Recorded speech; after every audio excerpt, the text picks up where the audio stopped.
week on Pop Goes the Country.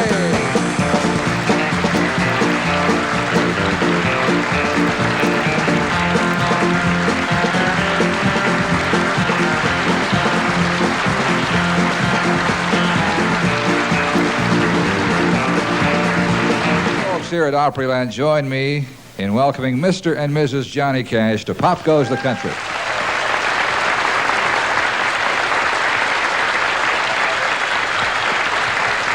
We're delighted that you could be with us. Help us out. I'm very pleased to be any place that my husband is, because I've been completely, totally happy, and I guess the word is liberated since I've been married to Johnny Cash. Before we started this session, we were sitting here talking about comedy and the old days, and I asked June if she still did comedy routines. Well, I've been busy. I put it this way sometimes. I had 2 daughters, and John had 4 when we got married, so that gave us 6 daughters. And then we had a son, and that gave me 7 children, and I'm tired. But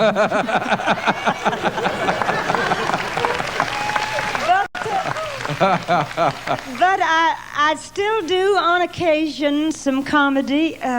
First of all, I am privileged to be a wife and a mother. I see. I think I've been happy since I've come to that conclusion in my life. I used to have great ambition, and I used to want to be this or want to be that, and now I'm just happy being Johnny Cash's wife. But sometimes he gets me cornered, and I have to do some of the old routines, so sometimes I do just for fun.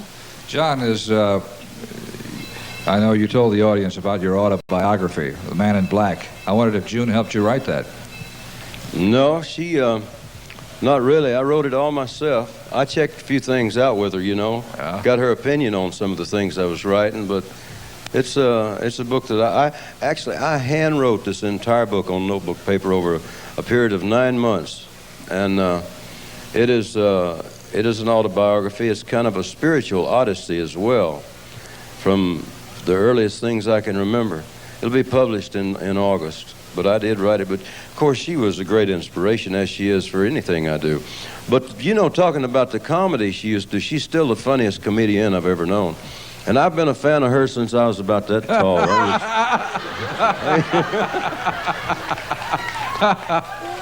What he's secretly trying to tell everybody is that I'm older than he is. Oh, Mama, that don't matter. And do you know, I'm a little bit older than Johnny Cash. Not very much, but I deserve to be. Because he was, for a few years of his life, he was off someplace being used.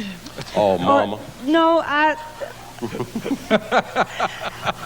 Well, let's put it, he quit all that junk, though. Okay. And everything's all right now. And I'm not going to feel bad about the situation at all, because by the time I came into his life, he had so many miles on him, there's no way I'll ever catch up with him.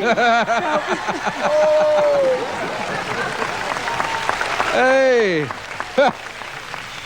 John, well, since we're talking about your life, we should mention that recently you celebrated 20 years of making records, and you're going to do some of those songs on this show, aren't you? I got to show you what June gave me.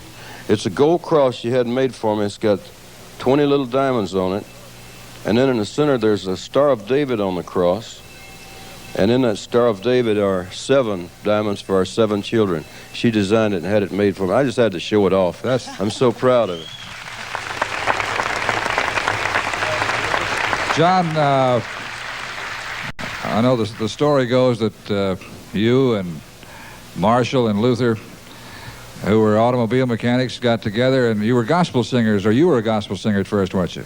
Tried to be, but I couldn't get on record singing the gospel songs. I knew after a while that I'd have to wait, because Sam Phillips knew the business, and I really didn't. He told me he loved those old gospel songs, but we had to try to record some commercial records in order to get established, which is what proved to be true. Well, my friends, the original idea was to have a picnic in the park here at Opryland, USA, with John and June, and now that we have all that singing done, Now we get to eat. yes, I want to thank you all very much for coming and being on the show. Just really glad to be here, Ralph. Big John, it's a pleasure to have you and your boots. Thank you. It's my pleasure. Glad to be with you. We're happy that you let us celebrate your 20th anniversary in country music and on records. Thank you very much. I've enjoyed the last 20 years. I'm looking forward to at least that many more if the Lord lets us live.